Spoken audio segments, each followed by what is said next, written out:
that down, let's talk about this, shall we? Other than How to Train Your Dragon, which is opening now, it's in theaters now. It's opening weekend. Had a great opening Thursday night, by the way. The numbers are coming in, and it's really impressive for it. So congrats to How to Train Your Dragon.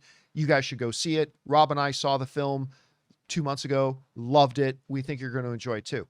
But the other film that opened up this weekend is Materialists with Dakota Johnson, Pedro Pascal, and Chris Evans, coming from the director of Past Lives, a movie which I absolutely loved and adored and was completely fantastic.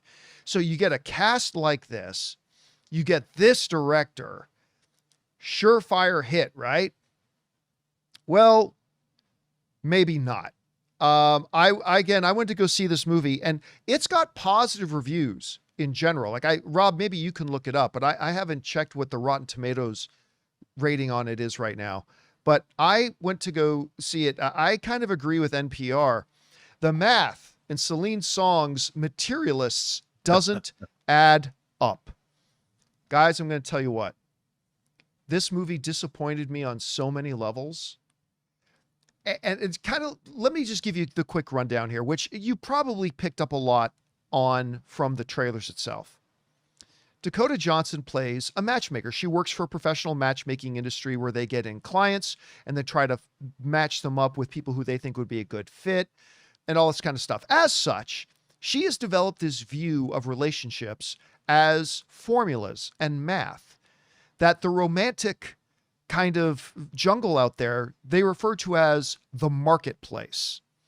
And depending on how good looking you are, your age, your weight, your income, determines how good of an asset you are.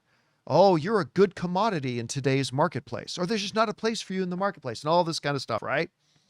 And so, of course, she comes into a bit of a conundrum where she, on the same night that she meets a guy who she refers to as a unicorn, like a perfect 10 out of 10, Pedro Pascal, good looking, right height, no drinking problem, super nice, mega rich. Well, she happens to run into him and meet him on the same night that she also bumps into her old boyfriend of 5 years, Chris Evans, who they broke up because he had no money. He's a struggling actor in New York City, working waitering jobs and all this kind of stuff. Now, look, this all sounds like a great setup to an insightful rom-com. And you know what, Rob? That's what this movie should have been. This movie should have been a rom-com, like an insightful, heartfelt rom-com. I think if they had, it would have been more enjoyable. I think it would have been more touching. I think it would have hit people better. But it's a rom-com that doesn't try to be funny. And the problem, Rob, is, you can have lots of movies don't try to be funny and they're awesome. But this feels like it really should have been a romantic comedy that didn't try to be funny at all. And the problem was all the other things they were going for fell flat.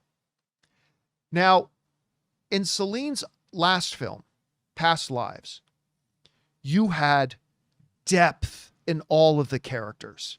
And you had chemistry, Rob. Like in Past Lives, when she's talking to her former flame just over video call, you could feel the chemistry. Yeah. You could feel the passion. You could feel the depth of the emotion. You could feel all that. None of that existed in this movie. There was more chemistry between Pedro Pascal and Chris Evans than there was between Dakota Johnson and Chris Evans or Dakota Johnson and Pedro Pascal. Just none. And Rob, I've come to a conclusion after watching this movie. Uh-oh. Here it comes. Dakota Johnson's not a very good actress. I saw her in a couple things that where I saw potential in her. I thought, you know what? I think she's pretty decent. And I think when she gets material that she can really let loose on.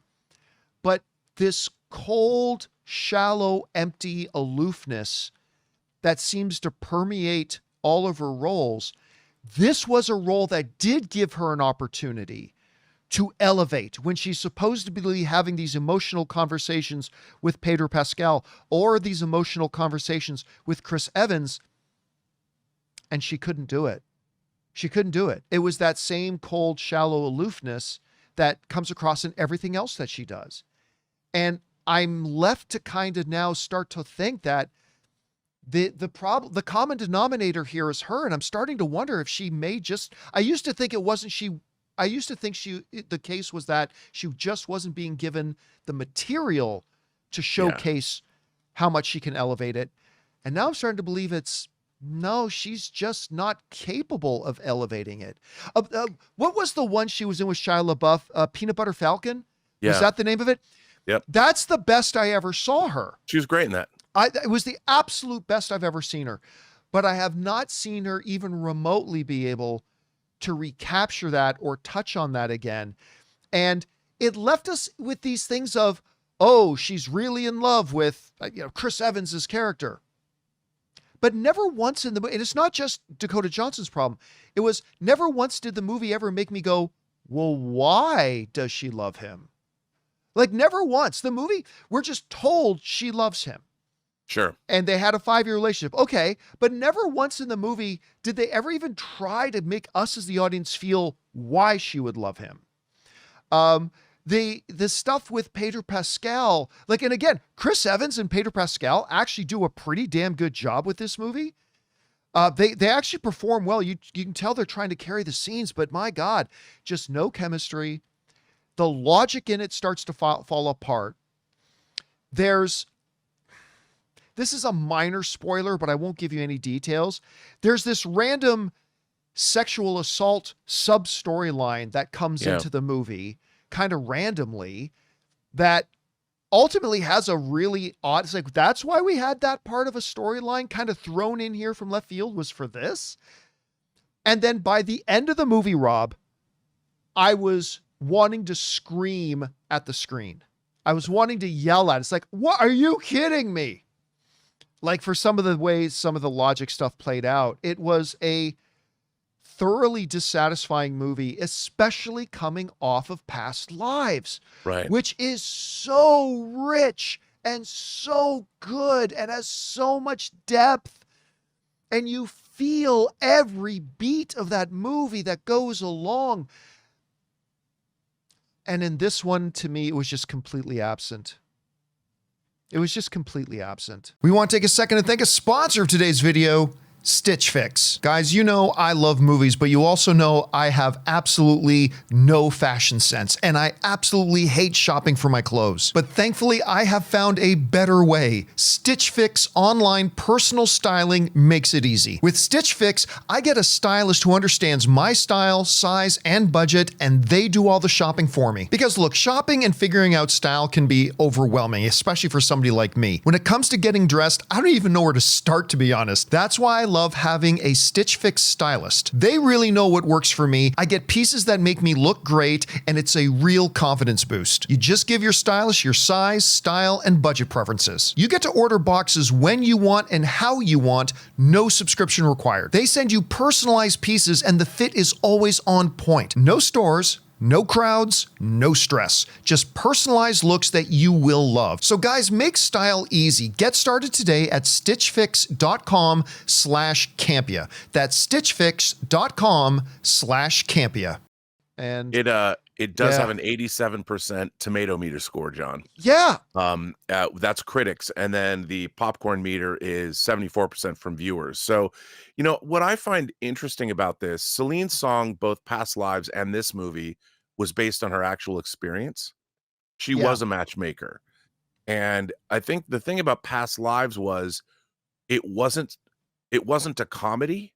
You know, it was a sublime slice of life story that was, I think, deeply moving and affecting, and in a very quiet but very profound way.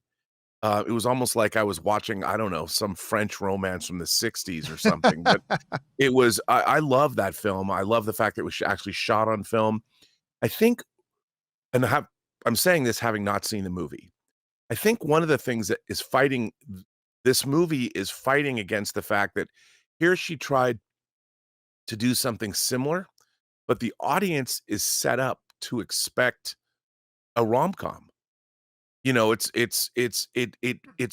looks like it's from a genre, a well-worn genre, like, you know, a movie like Hitch that Will Smith is in.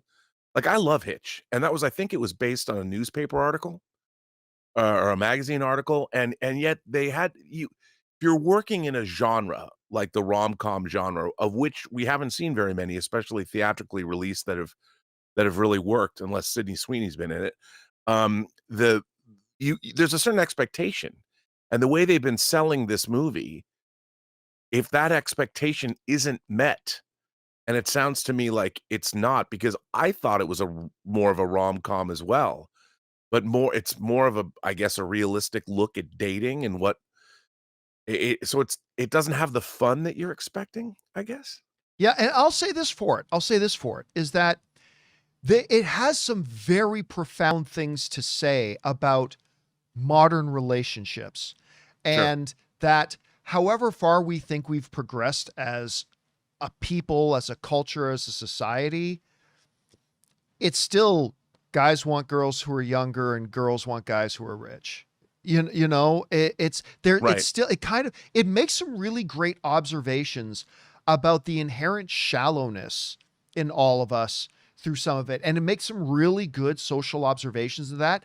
There's also, while it's absolutely not a comedy, there are one or two good laughs, and I'm going to tell you, this won't spoil it because you won't see this coming. Okay. You guys won't see this coming, but after it happens and you laugh your ass off, then you'll remember that I told you this.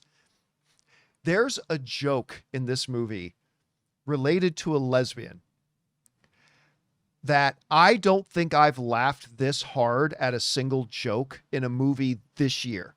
As hard as I did in this one. Again, I didn't just spoil anything for you because you won't see the joke coming. You won't see it coming. Okay. It'll happen, and then you'll go, oh, that must be what Campea was talking about. It was really, really funny. But again, everything else, outside of its great social observation about how we view dating and relationships and the shallowness we still have, and aside from one or two really good moments, and that Pedro and Chris Evans, they act their asses off in it. I just feel the lack of depth given to anything in the story. I feel the lack of emotional relatability and the inability of the movie to get us to connect on an emotional level to what's going on with the characters. And the fact that our lead, I'm not giving up on Dakota Johnson, just to be clear.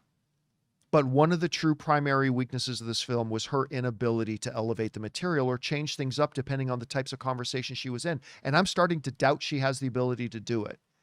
And I say this as somebody who's been a fan of hers traditionally, but I'm starting to lose faith in it. Anyway, guys, question is for you.